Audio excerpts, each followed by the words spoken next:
Welcome to the Catholic Cafe, where Catholic truth is served fresh daily. We've made you a reservation in the luxurious corner booth, so come on in and see what's on the menu today. Now, here's your host, Deacon Jeff Drzycimski.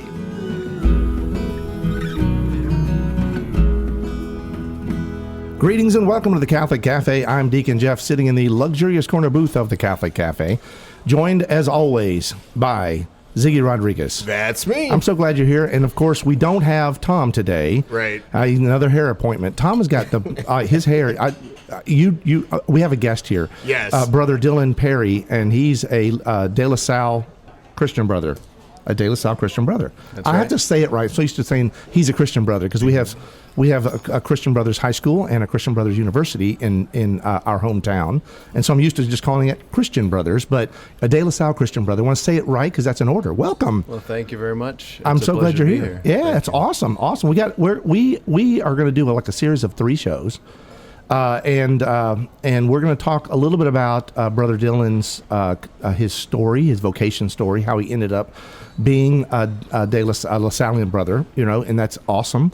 But he's sitting in Tom Dorian's place, and Tom, the thing is, what you don't know, Brother Dylan, is Tom has got perfect hair. I mean, literally. And I think if there was like another chapter of the book of Revelation, it might have been about Tom's hair. I don't want to get heretical and start, writing scripture or anything, but it's pretty scriptural. It's pretty nice, his hair, and so we think there's a cause for sainthood for his hair, but nice. So we call him Venerable Tom.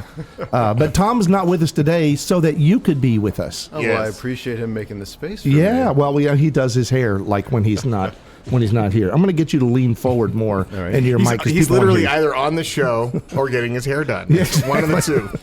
He's got his priorities. Anyway, we miss Tom. We look forward to seeing him back. But we're so excited that we have Brother Dylan Perry here. And so we're going to talk, I guess, in general. I mean, well, just to introduce you, you're in the Midwest district of De La Salle Christian Brothers. Not that everyone knows what that is, but it's like a province or an area. Exactly. It's like everything else, religious orders are divided into That's right. regions. We are an international order of brothers in 80 countries around the world, and so we separate into provinces or districts. I think Right. there's about 60 around the world, and so the U.S. is separated into 3, and so the Midwest is one of them. So And you're there. That's right. That's your place, and that's awesome that you're there. I'm glad you came to visit us here. What province are we in? we are also in the Midwest. Okay. So I'm originally from Memphis, where we are now. Oh, awesome. That's how we got to be. So it was the St. Louis district combined with the Chicago and Minnesota districts that.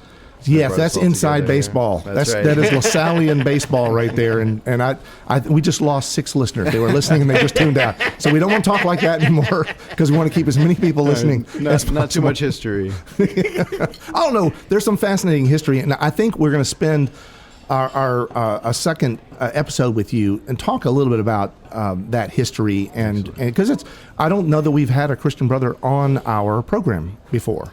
I can't recall. No, and so this is going to be exciting. We can talk a little bit about that, but I wanted to start because also I will tell people we're going to do a third episode really about what you're doing right now. You're a school principal on the Blackfeet Reservation, which is in northwest Montana. That's right. And when I heard that, I thought, like, I've got some questions. Yeah. That's really I love the LaSallian brothers. I love the Christian brothers and their charism, and I've always been interested in them. But like where they end up and what they're doing, and then like how that impacts like whatever the local community. And so we'll talk about that. We'll spend a whole show on that. So I'm sure you're going to have some great very excited. stories about the Blackfeet Reservation. So that's a little teaser. Tune in. In 2 episodes, you're going to want to hear that. But let's start first with you when you're a Memphis boy. That's right. Were you born and raised in Memphis? I was, yeah. I think, right down the street, St. Francis Hospital. Oh, wow. That's not far from here. So, I grew up in Memphis and I've lived all of my life up until 22 there and haven't lived here since. Now, would that make St. Francis Hospital, would that be like technically a second-class relic? I think so. Yeah, because I think once I'm sure they kept all that, whatever, wherever you were, it's like, this is Brother Dylan. This is the Brother Dylan biohazard storage. That's right. So I'm sure everyone, this recording is going to go in that cause for canonization. Yeah. So we should be careful with what we say. Exactly right, because that could be problematic. I hope we don't hold up your cause. Actually, your life is actually holding up your cause. So, we don't want you to go anywhere anytime soon. So I take it. Well, now, were you born Catholic? I was, so just myself, my twin brother in the family. My parents also grew up Catholic. Went to Memphis Catholic High School. Yeah, the whole 9 yards. And I think that's, I think if we're just beginning to talk about a vocation story, that's a great foundation. Having supportive and involved parents, for me, was a huge part. Although not, I didn't feel that they were super religious when I was growing up, but we were involved in our parish life. My dad was usher. And what parish? Incarnation. Incarnation. Okay. Eventually, we moved out to Collierville when I was 5. So, sure if we wanted to get. No, I just curious. Yeah, we hit a bunch of other parishes too. In the. Well, you were roaming Catholics like everybody else. You spend a little time kind of checking out the other parishes. Well, I think when we were young, finding the part of town that worked for our growing family. There you go. Moving around, and we were down in Mississippi for a few years. As well in Tupelo, so we hit all the Elvis boxes. Oh, there you go! Awesome. His birthplace and his home, but grew up Catholic, and that was a big part of our lives, a big part of our identity. Now, you kind of mentioned that you were Catholic and that you weren't like super uber Catholic, or you were, or you kind of. I don't think what I mean is that it didn't seem to me in early life that was like. It was just part of who we were. Right. Now my mom's family, Polish Catholic from Chicago, so you had that real cultural piece to it from her side. And my grandfather was really involved in his parish. He grew up in Fraser, and so he still, until his death a few years ago, involved in Our Lady of Sorrows. And, awesome. And all that. So historically, we were a big part of Catholic schools and parishes. I know this may shock some people, but like cultural Catholicism, like the culture of Catholicism in a family has always been traditionally very important, right? And a lot of times we've taken it for granted. And I think modern families don't necessarily share those cultural aspects as much, and that's problematic because that affects, right, what your kids are going to grow up and be and do and what they feel close to or called. Definitely, and I think what I mean when I say we weren't super Catholic is that it just seemed like it was part of our lives. You were every day, you were living your faith, and as a kid, you probably wouldn't have known that you were living your faith. Exactly, right? You wouldn't have maybe chosen yourself as an example of like, here's a good Catholic kid right That's here. right, because we weren't necessarily explicitly. We're sitting around praying the rosary together as a family, but we had meals together. We prayed at meals and those kinds Bless of things. Bless us, O Lord, indeed. I guess. We knew all of it. Even though I think they might, I still had to. That's what's interesting too is then I think my parents growing up out of Vatican II.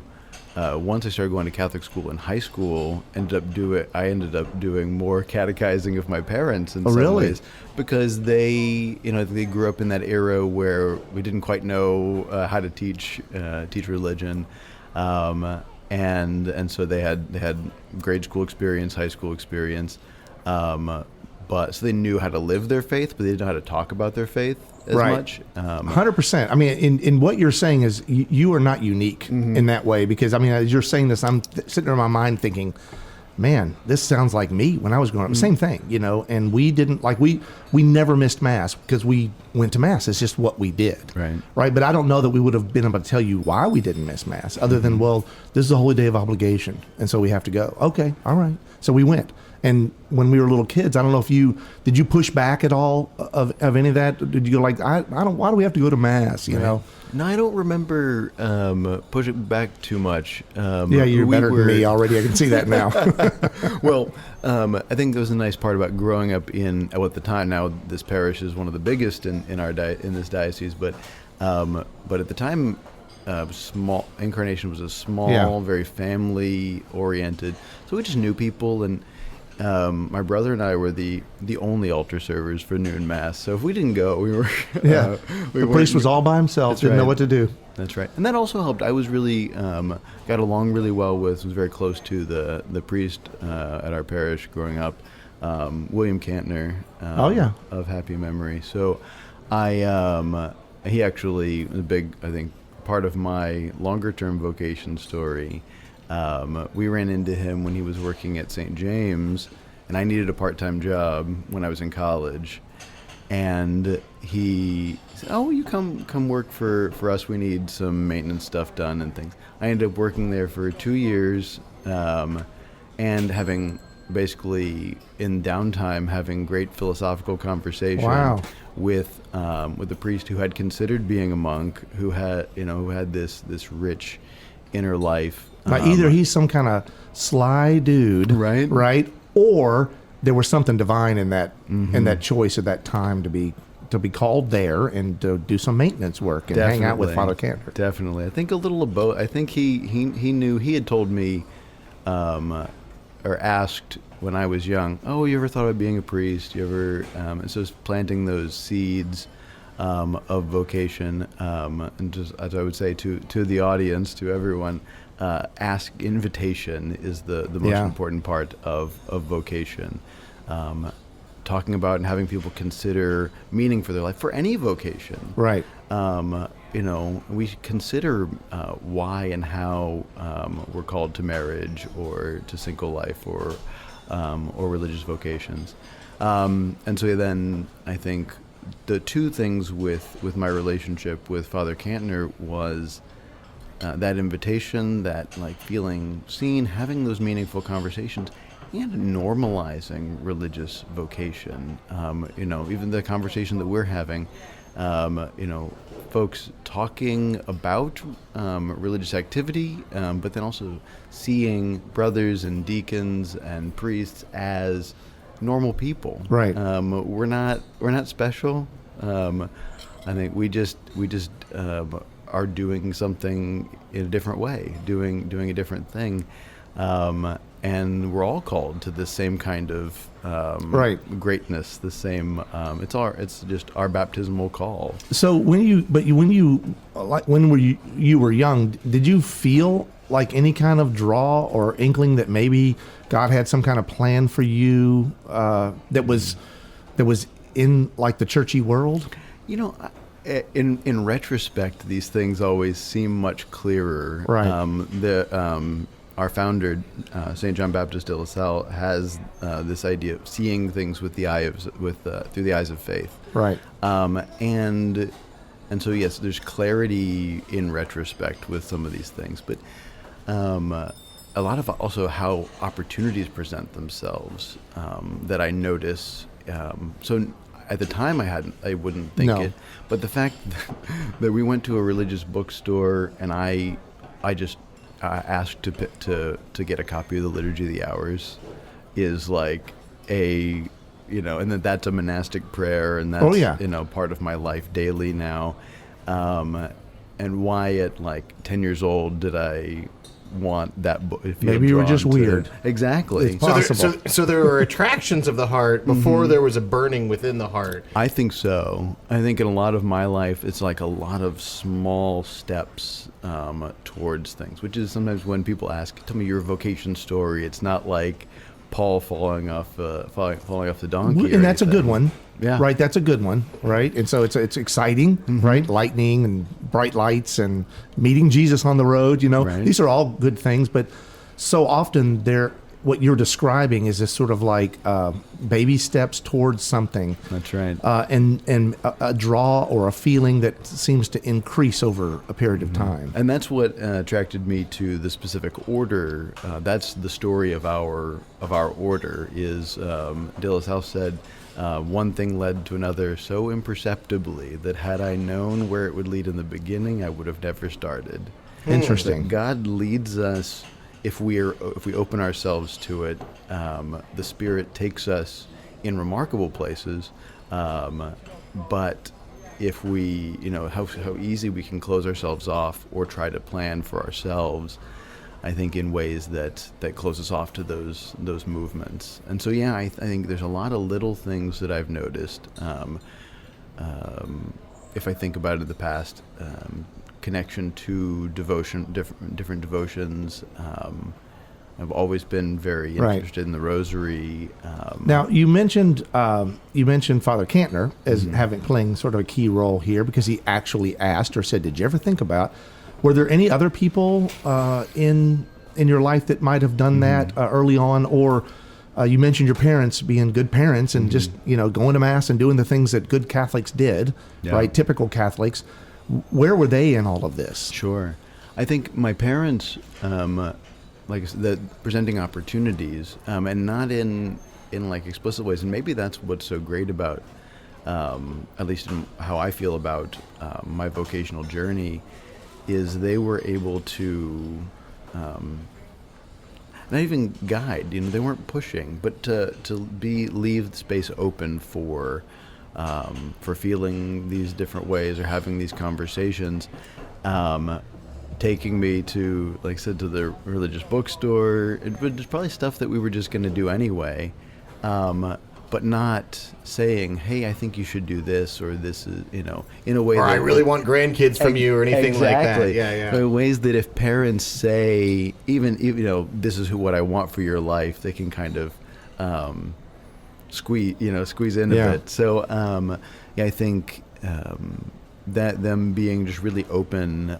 about where our lives were, both my brother and my lives were going, and being just caring that we were doing, and I think I also just saw them caring about people, and that for me is the big thing for religious life. Is just an extreme way to be able to express care, to love in a unique way. So many people have forgotten the spiritual and corporal works of mercy, right? And so many people don't realize that is the lived experience of our faith. Right. And that's going to generate more faith amongst the people that you're actually caring for. And that's, for me, what's so exciting about and life-giving about living religious vows is how it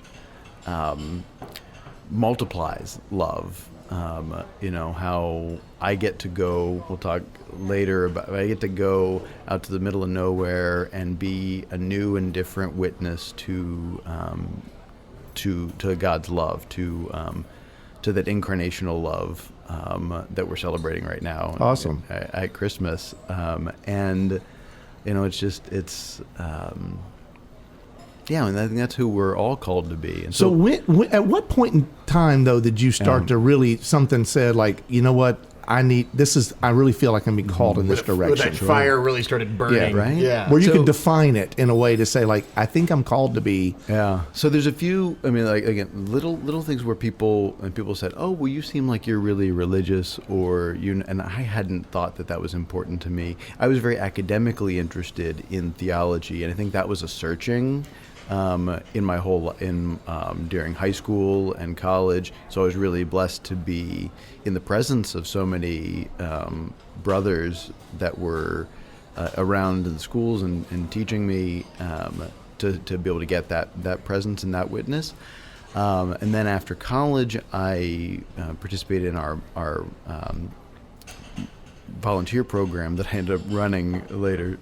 So LaSallian Volunteers, I went to Philadelphia. I lived in community with brothers while working. That made it seem possible. That made it seem like something like I could wrap my head around. But then I went to University of Arkansas for my master's, and I was away from it, and I had to do religious practice on my own. And I think that's when I started to realize how important it was to me, how much I missed having a community around to support my religious practice. And so in some ways that like being away from it in a way that I had to make it my own. You did have the living witness of you're an alum of Christian Brothers High School. So you That's had right. these brothers that were sort of like, whether they knew it or not, and I think they did, but models of they're modeling for you a way of life that maybe drew you in there. And I guess I'm just mentioning that because, parents, it makes a difference where your kids go to high school. It does. Sometimes, not always, but sometimes it's just interesting when you make the choices. And even certainly that consistent experience, it makes a difference who you surround yourself with. Yeah. How, who you spend time with.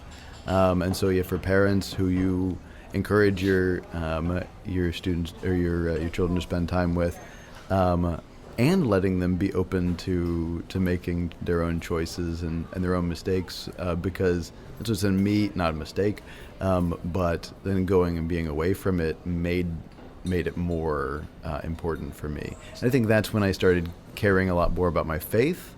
And then it was once I got a job actually working for the brothers at our national office, and it was only a few months before I joined the discernment program.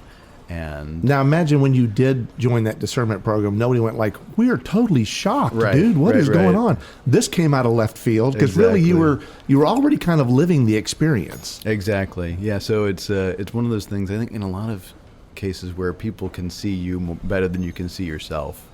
And so having those conversations and being with people who can reflect you to you well is really important for any kind of discernment. Having people that can tell you truths about yourself and that see you. One question I have, you're obviously, for those who are in Radio Land, they don't see it. Brother Dylan's a handsome guy. He's stylish. He's got a great beard. He's got a great sense of humor. He looks like a church nerd, though, I'm going to be honest with you. He's got a church nerd vibe, but that's in right now. You just like him because he's got a great beard like you do. I do. I have great respect for his beard. But the reason I say all this is, if you had decided to pursue a vocation to marriage, it's not like you would have had a hard time, finding. I'm sure there were plenty of women women in your life who had expressed interest along the way, right? True. And so, how do you navigate that as you're hearing, from God and you're hearing from the church, a call to look at religious life, and then you've got potentially, beautiful women who'd like you to, consider an alternative. All right, let's not go crazy, okay? All right, he's not a calendar guy, It's like he's like Mr. June, So, some of these people might be listening to the show, so I don't want to. Very smart. But you're right. It's an interesting thing. I think of it the same way as I think about any vocation. So just like marriage, when you make a decision towards religious life, you're making a commitment, and just like committing to a person, you're sort of closing other doors for the sake of a greater openness to what you're choosing. And for me, there's so much joy in being able to spread and to share my love in the ways that I do. I noticed, and it may feel a little seem a little supernatural or something, but I because I'm a part of an order that's dedicated to working with children, especially marginalized children. I feel connected to young people in a way that I feel like I feel people open up to me because of my state in life, that they can tell my that I don't have other priorities or other any ulterior motives in a relationship. So I wouldn't trade that sort of an openness and an honesty to the way that I'm able to relate to people. That is. It's nice when really there's not a nice. veil that you have to maintain right? That there's not like this hidden guy we don't know. You're just Right. able just to kind of be you to other people, and that really does help. It does. Imagine living life a little more simply, I guess. And so when I notice having those kinds of meaningful relationships, it notice how you are connecting with people, and that helps me to not lament the ways that are more traditional, that I'm not connecting with people. So in this, like, you made this vocational choice. Now, did your parents receive that well? Yes. It's a journey for everyone. Sure. I think coming to or sort of understanding. Right. I think there's a lot of worry initially because That's a parent's job. Yeah, exactly. That's a parent's job. Did my mom call you before? No. I've got 9 kids, and so it's our job to worry Definitely. about our kids and if they've made the right choices and what are they doing every day of their life. Is this good or bad for them? Exactly. And I think those are all helpful and like healthy parts of the discernment process, is being able to talk about those things. And so, yeah, they were initially very supportive, as always. But geez, once my brother and I both made the decision to be educators, they already knew that we weren't going to make a lot of money. So there's a number of things that, vow of poverty is no big deal. I was already going to be poor as an educator and working in nonprofits and stuff, the path that I had. Well, that is awesome. So. We're actually coming to the end of this particular episode. We're going to continue this conversation in our next episode with you, talking a little more about your vocational call, but really why the Christian Brothers, and we'll do that. I just want to highlight a couple things that you mentioned that stuck out to me. One is this idea of an invitation to vocation. So people are wondering, like, how do we get more vocations to anything?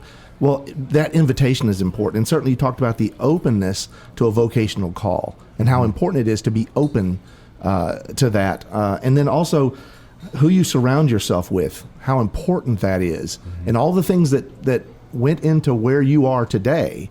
These are things that, as people are thinking, like, what about vocations in the world, and what do we need to add? These are all things that are important to do it. Brother Dylan Perry, thank you so much for joining us today, and we'll see you in our next episode to continue this conversation. In the meantime, let's ask our Blessed Mother to intercede on our behalf. Hail Mary, full of grace, the Lord is with thee. Blessed art thou among women, and blessed is the fruit of thy womb, Jesus. Holy Mary, Mother of God, pray for us sinners, now and at the hour of our death. Amen. Thanks for listening to the Catholic Cafe. If you'd like to contact Deacon Jeff, send him an email at deaconjeff@thecatholiccafe.com. Visit us on the web at thecatholiccafe.com. You can also find us on iTunes or follow us on Facebook and Twitter. The Catholic Cafe is brought to you by the Order of Malta Federal Association. Join us again at the Catholic Cafe, serving up salvation one cup of coffee at a time.